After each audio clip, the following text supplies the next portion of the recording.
الحمد لله الذي أنزل السكينة في قلوب المؤمنين ليزدادوا إيمانا مع إيمانهم. أشهد أن لا إله إلا الله وأشهد أن محمدا عبده ورسوله. اللهم صل على سيدنا محمد وعلى آل سيدنا محمد. قال الله تعالى في كتابه الكريم وهو أصدق القائلين: أعوذ بالله من الشيطان الرجيم. بسم الله الرحمن الرحيم. يا أيها الذين آمنوا اتقوا الله حق تقاته ولا تموتن إلا وأنتم مسلمون.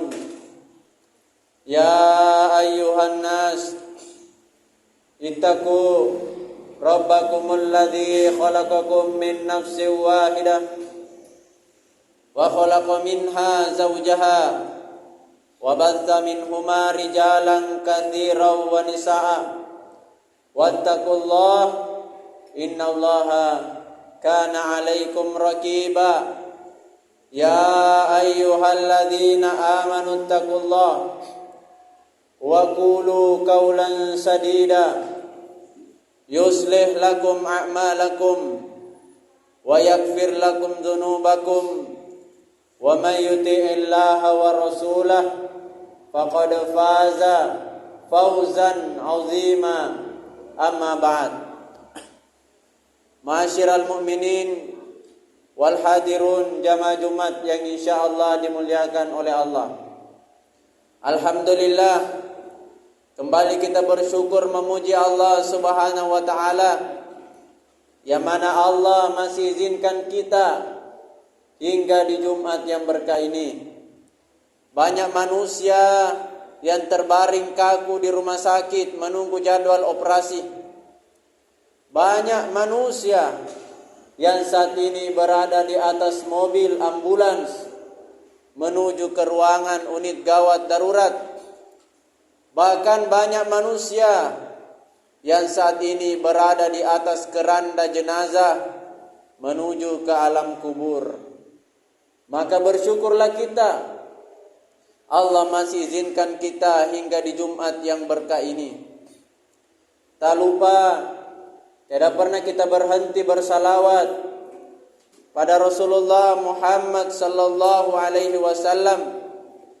Semoga dengan salawat yang senantiasa kita bacakan menjadi penyebab kita mendapatkan syafaat dari beliau di yaumil qiyamah. Man shalla alayya salatan sallallahu alaihi asyran.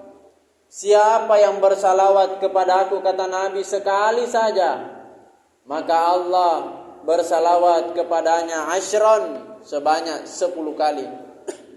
Kalimat yang mudah tetapi mampu mendatangkan dampak yang sangat luar biasa dalam kehidupan kita. Jamaah Jumat yang insyaallah dimuliakan oleh Allah, hari Jumat merupakan hari yang begitu penting bagi kita untuk senantiasa meningkatkan ketakwaan kita kepada Allah. Allah Subhanahu wa taala berfirman, "Wa tazawwadu fa inna khairaz zadit taqwa." Berbekallah kalian, kata Allah, karena sesungguhnya sebaik-baik bekal, semulia-mulia persiapan adalah takwa kepada Allah. Jadi manakala kita ini mau meraih kebahagiaan hidup di dunia dan di akhirat, tiada lain dengan kita berbekal takwa kepada Allah Subhanahu wa taala. Jamaah Jumat yang insyaallah dimuliakan oleh Allah, tidak terasa kita sudah masuk pada Jumat yang keempat di bulan Rajab, salah satu bulan yang sangat dimuliakan oleh Allah Subhanahu wa taala, yang disebut sebagai Asy-Syahrul Haram, bulan haram.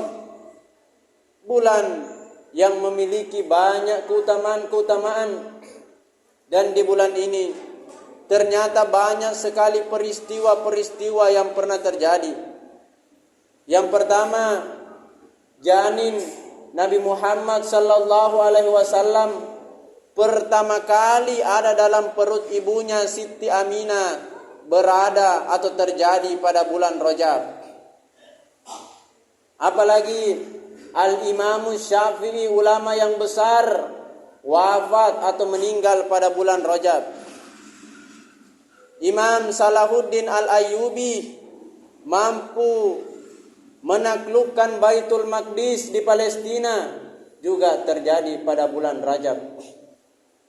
Dan ada satu kejadian, ada satu peristiwa yang mana kejadian ini tidak akan pernah terjadi lagi sampai hari kiamat. Kejadian apa itu? Yang kita kenal dengan istilah Isra dan Mi'raj. Terjadi juga pada bulan Rajab. Jamaah Jumat yang insya Allah dimuliakan oleh Allah.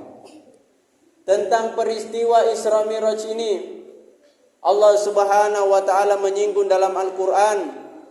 Quran surah Al-Isra ayat pertama yang mengatakan, A'udzu billahi minasyaitonir rajim.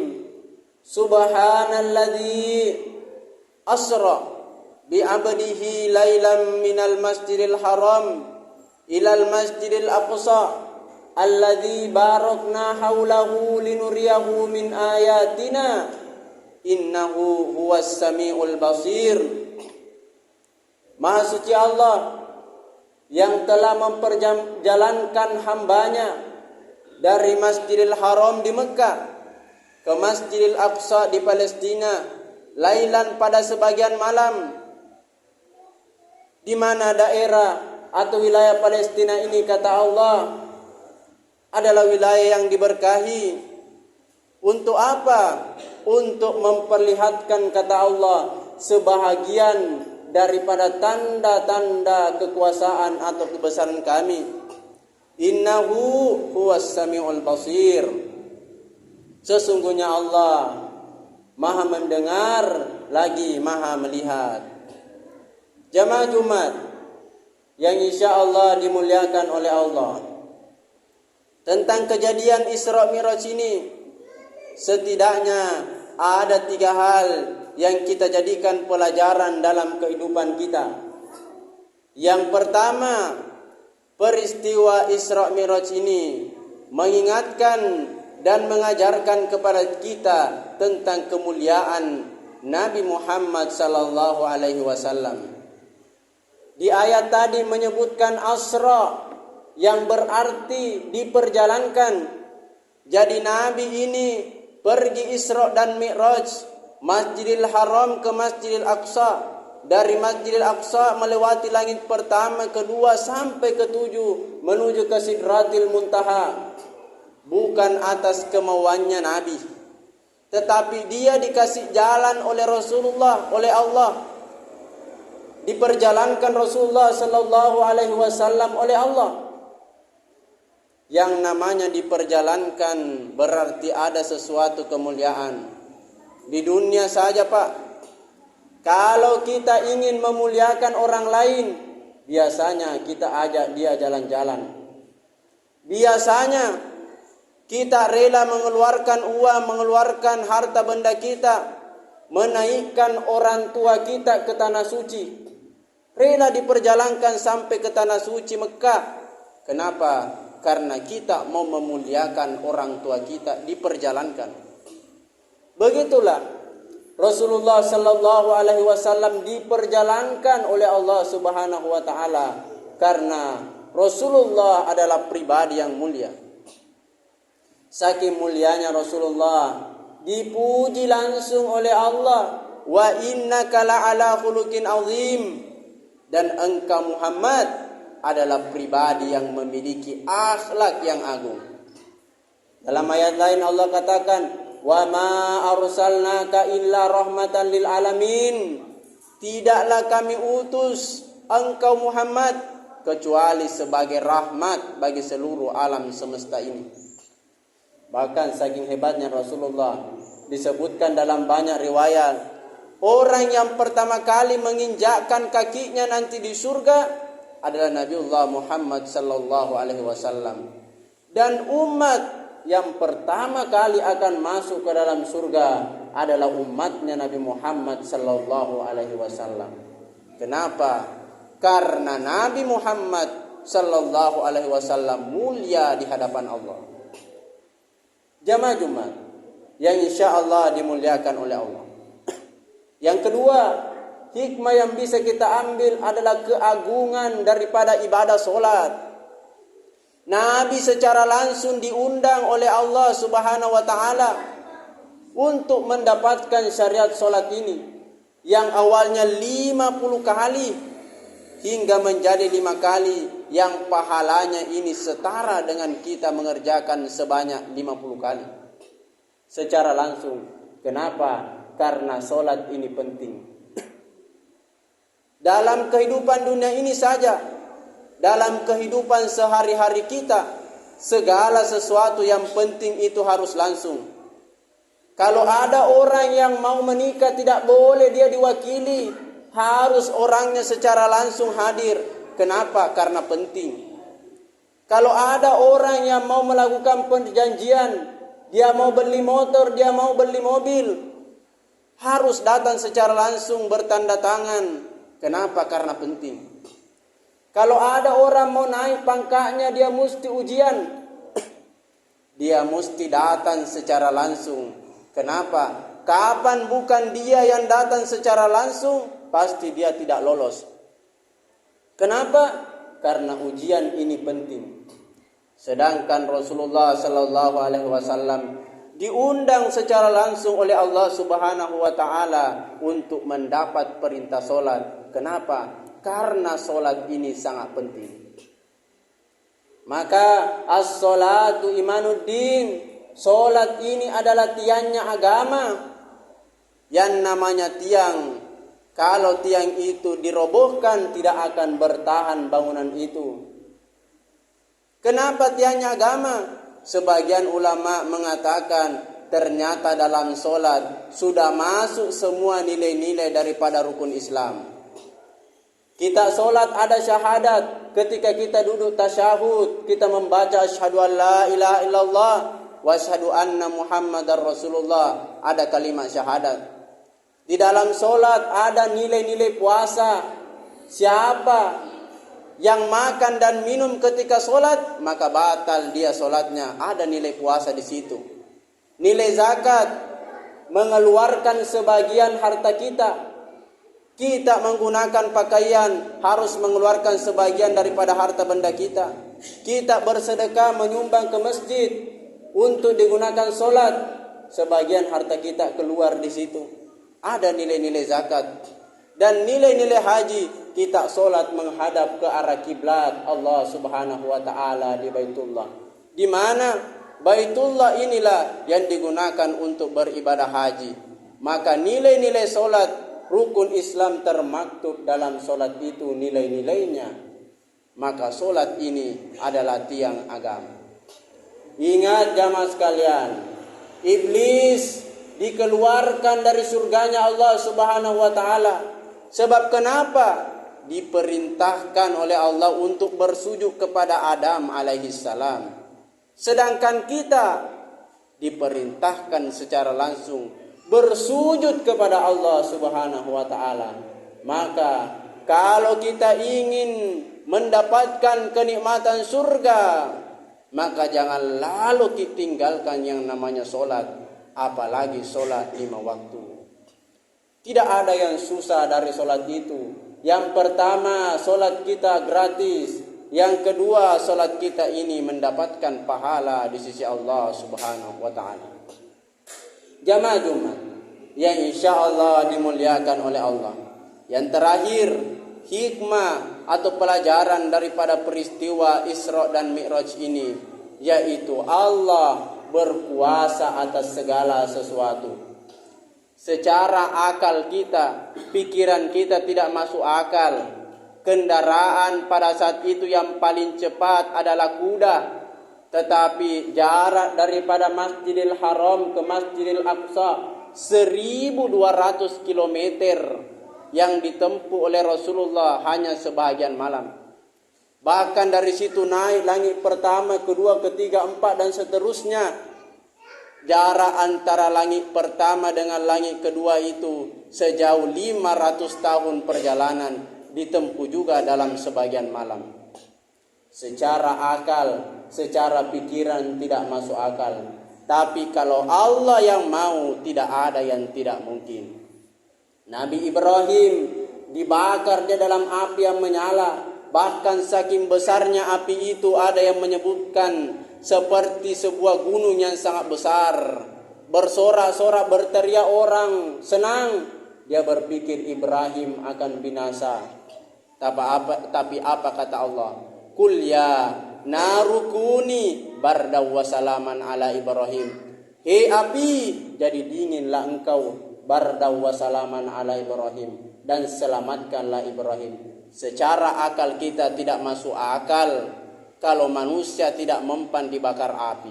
Tetapi kalau Allah yang mau, tidak ada yang tidak mungkin. Innama amruhu idza arada syai'a ayyaqula lahu kun fayakun. Kalau Allah yang mau sesuatu, cukup dia mengatakan kun, jadilah, fayakun, maka jadilah ia. Maka jamaah sekalian ingat, perbaiki bekal kita hingga saat ini. InsyaAllah sedikit lagi kita akan memasuki bulan Sya'ban. Setelah bulan Sya'ban, kita akan memasuki bulan yang sangat mulia, yaitu bulan suci Ramadan. Maka perbanyak bekal kita, usahakan perbaiki amal kita, dan dengan latihan-latihan perbanyak amal kita, InsyaAllah kita akan memperoleh ridho dan rahmat Allah subhanahu wa ta'ala. Barakallahu li wa lakum fil Qur'anil Karim wa nafa'ani wa iyyakum bima fihi minal ayati wa dzikril hakim wa taqabbala minni wa minkum tilawatahu innahu huwas samiul alim fastaghfiruhu innahu huwal ghafurur rahim.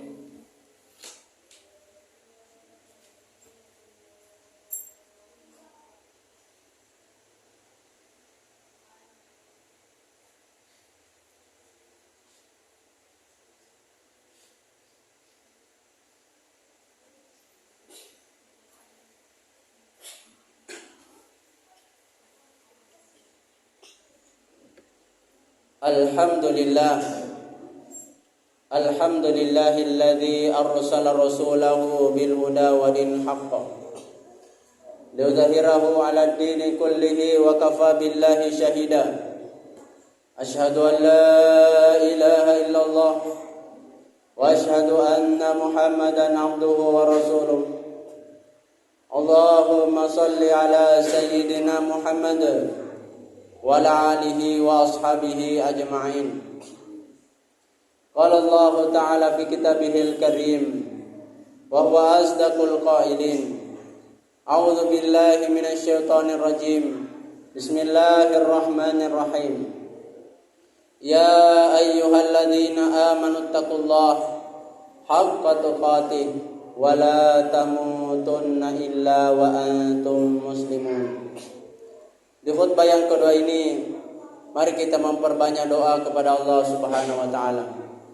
Allahumma ighfir lil muslimina wal muslimat wal mu'minina wal mu'minat al ahya'i minhum wal amwat innaka sami'un qaribun mujibu da'wat wa ya qadiyal hajat. Allahumma arinal haqqa haqqan warzuqna ittiba'ah wa arinal batila batila warzuqna ijtinaba. Rabbana la tuzigh qulubana ba'da idh hadaitana wa hab lana min ladunka rahmah innaka antal wahhab. Rabbana ighfir lana wa liwalidayya wa lil mu'minina yawma yaqumul hisab. Allahumma ya muqallibal qulub tsabbit qulubana ala ta'atik wa ala dinik Allahumma ya musarrifal quluba sarrif qulubuna ala ta'atik wa ala dinik. Rabbana atina fid dunya hasanah wa fil akhirati hasanah wa qina adzabannar. Subhana rabbika rabbil izzati amma yasifun wa salamun alal mursalin walhamdulillahi rabbil alamin. Aqimissalam.